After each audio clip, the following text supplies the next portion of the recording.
جو آپ بات کر رہے ہیں کہ وہ راجہ ریاض صاحب کے بارے میں، تو کیا سمجھتے ہیں کہ میں خیر ان کے بارے میں آپ اپنے دوست سے کیوں نہیں لے کے لائن پہ ان سے پوچھتے؟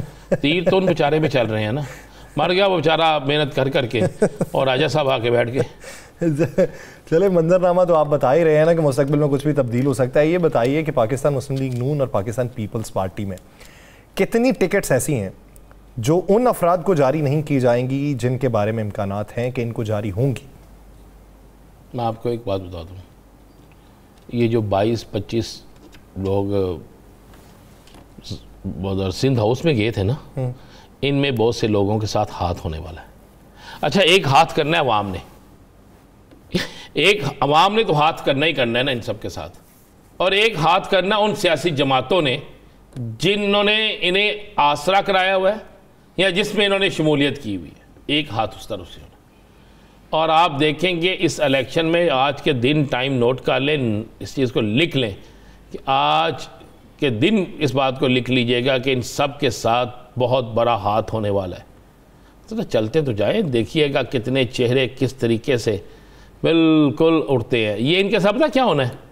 ان کے ساتھ سیم وہی ہونا ہے جو جب ان کے کیس نیب میں جاتے ہیں تو کسی کی کمر میں درد اور کسی کو بیماری ہو جاتی ہے نا، تو کوئی ویل چیئر پہ ہوتا ہے تو کوئی کسی اور چیز پہ ہوتا ہے۔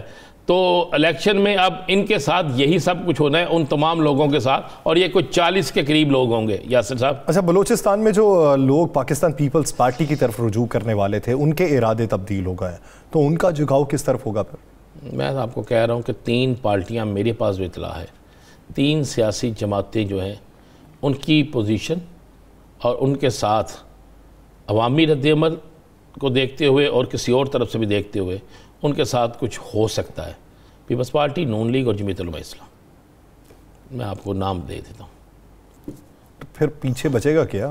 باقی عوام ہے، آنے دیں یار، جس کی اکثریت ہو، جو الیکشن جیت سکتا ہے، جس کو لوگ پسند کرتے ہیں، چاہے اس کا تعلق کسی بھی سیاسی جماعت سے ہے، چاہے اس کا تعلق کہیں سے بھی ہے، عوام کو ووٹ دینے کا حق دیں، عوام ووٹ دیں اور لوگ ووٹ دے کر منتخب کرے، اور لوگ جس کو منتخب کرے اس کو 5 سال کے لیے آپ اقتدار دیں۔ اس الیکشن میں آپ کیا سمجھتے ہیں کہ کتنی شخصیات ایسی ہیں جو ہم بارہا جس کے اوپر تذکرہ کر چکے ہیں کہ جو سیاست سے مائنس ہو جائیں؟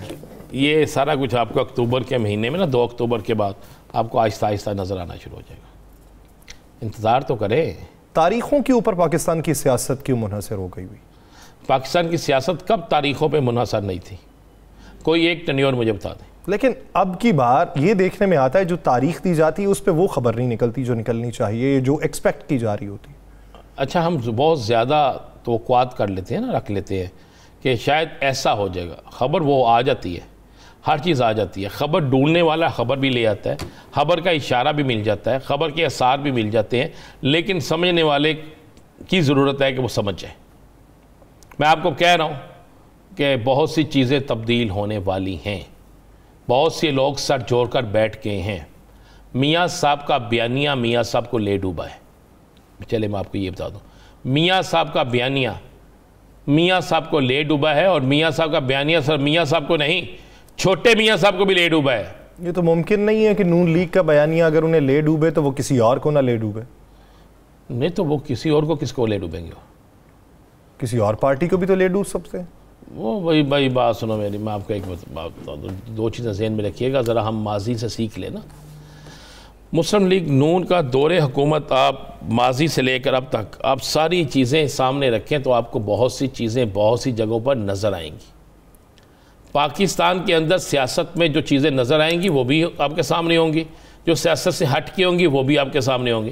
مسلم لیگ نون ہمیشہ اپنے ہی وزن سے نیچے گری ہے، مسلم لیگ نون ہمیشہ غرور سے نیچے گری ہے۔ مجھے ایک بات بتا دیں، مشرف کو جب ان کو زبردستی ہٹانے کا فیصلہ ہوا تھا، یاد ہے آپ کو پوری ہسٹری نا، وہ 4 لوگوں نے بیٹھ کے کس طرح فیصلہ کیا، کس طریقے سے پھر کیا کیا ہوا، کون کس کا منسٹر تھا، جہاز جو ہے وہ کراچی کی بجائے کہیں کہاں پر اتارنے کا فیصلہ کیا گیا، اور اس اچانک وقت میں کیا ہوا۔ مجھے مسلم لیگ نون کی سیاست کا ایک ایسا ٹینیور بتا دیں جس ٹینیور میں ان کی کسی نہ کسی کے ساتھ مخالفت نہیں ہوئی، جس ٹینیور میں انہوں نے کسی نہ کسی ادارے کے خلاف کام نہیں کیا۔ کوئی ایک ٹینیور بتا دیں مجھے، کوئی ایک ٹینیور، میں کہہ رہا ہوں نا، کوئی ایک ٹینیور۔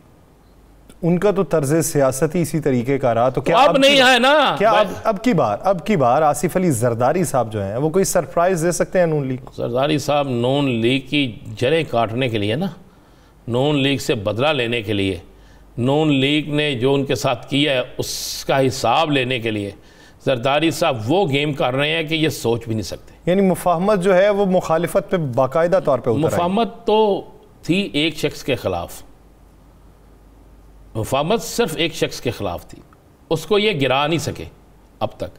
اب مفاہمت ختم ہو گئی ہے، اب تو مفاہمت نہیں، اب مزاحمت ہے.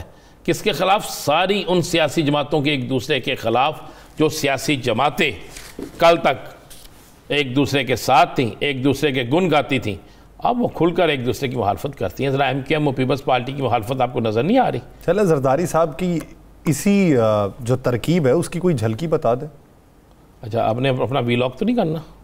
میں نے اس پہ کیا تھا بات کرنی. بھائی آصف علی زرداری صاحب کی بڑی اہم ترین ملاقاتیں جاری ہیں، جوڑ توڑ جاری ہے، سیاسی ملاقاتیں ہیں، اہم ترین سیاسی ملاقاتیں جاری ہیں، جوڑ توڑ جاری ہے، اور جوڑ توڑ کے ساتھ ساتھ بہت بڑے پیمانے پر نون لیگ کے اندر توڑ پھوڑ بھی جاری ہے. چلے میں آپ کو خبر دیتا ہوں، اندر توڑ پھوڑ بھی جاری ہے، اور اس توڑ پھوڑ کا رزلٹ آپ کو نظر آ جائے گا. آپ دو چیزیں ذہن میں رکھیے گا. ذرا آپ میاں نواز شریف صاحب سے ملاقات کرنے والوں کی لسٹ دیکھیں. ذرا آپ کو اس لسٹ میں کتنے ایسے لوگ نظر آ رہے ہیں جو برے ترین وقت میں مسلم لیگ نون کے ساتھ کھڑے رہے. غور کریں نا ان لوگوں میں کتنے لوگ ایسے ہیں. میں نے کل بھی کہا تھا، لاہور کی سیاست اگر کوئی شخص کرتا ہے، کسی کو لاہور کی سیاست کرنے کا طریقہ سلیقہ آتا ہے، تو اس کا نام ہے خواجہ سعد رفیق. لاہور کی سیاست میں ایم پی اے کے لیے 4 یا 5 جو نام مجھے نظر آتے ہیں جو محنت کرتے ہیں، شہباز ہے، خواجہ عمران ہے، غزالی بٹ ہے، یہ ملک پرویز صاحب کے بیٹا علی پرویز ہے. اب مجھے ان سب میں سے کچھ تو نظر آتے ہیں، لیکن کیا آپ کو وہ لوگ نظر آ رہے ہیں ان کے بغیر یہ تحریک چلا سکتے ہیں؟ ان کے بغیر یہ عوامی سطح پر پیزیرائی حاصل کر سکتے ہیں؟ اور تیسری بات بڑی، میاں صاحب کو اپنے گھر کے اندر دیکھنا ہوگا. گھر کے اندر کون سا ایسا شخص ہے جو چاہتا ہے کہ میاں صاحب پاکستان نہ آئیں، جو چاہتا ہے میاں صاحب پارلیمنٹ کی سیاست نہ کریں، جو چاہتا ہے کہ میاں صاحب اقتدار کے ایوانوں میں نہ جائیں، جو چاہتا ہے کہ میاں صاحب باہر ہی بیٹھے رہیں؟ یہ تو میاں صاحب کو دیکھنا چاہیے. پنجابی کا فکرہ ہے نا کہ پہلو منجی تھلے دے دیکھو نا ڈانگ پھیرو، تو یہ دیکھ لیں نا ذرا. آپ میاں صاحب کو پہلے دیکھنا چاہیے. یاسر صاحب، یہ بہت سی چیزیں ایسی ہیں، میں بولنا نہیں چاہتا، لیکن میں سب اشارتاً کہہ دیتا ہوں کہ جب گھر کے اندر ہی کچھ لوگ ایسے موجود ہوں کہ جو چاہتے ہوں کہ میاں صاحب نہ واپس آئیں، تو پھر واپسی کے راستے میں رکاوٹیں بھی کھڑی ہو جاتی ہیں، اور پھر خوف بھی ایسا پیدا ہو جاتا ہے کہ جس کے بعد واپسی کے راستے ختم ہو جاتے ہیں. مجھے صرف ایک آخری بات کہہ دوں. مجھے بتائیں، کیا آئین قانون اس بات کی اجازت دیتا ہے کہ میاں صاحب پاکستان پہنچے، مینار پاکستان میں جلسہ کریں، اور اس جلسے میں کتنے لوگ ہوتے ہیں کتنے نہیں اس کو چھوڑ دیں، اور اس جلسے میں میاں صاحب مختلف اداروں کو حرف تنقید بنائیں، اور اس کے بعد میاں صاحب کہیں جی اب میں عدالتوں میں یا کسی اور جگہ جاتا ہوں؟ کیا پاکستان کا آئین، پاکستان کا قانون، پاکستان کے آئینی ادارے، پاکستان کے قانونی ادارے اس چیز کی اجازت دیتے ہیں؟ اگر اس چیز کی اجازت ہے تو پھر وہ اجازت پاکستان کے ہر شخص کو ہوگی.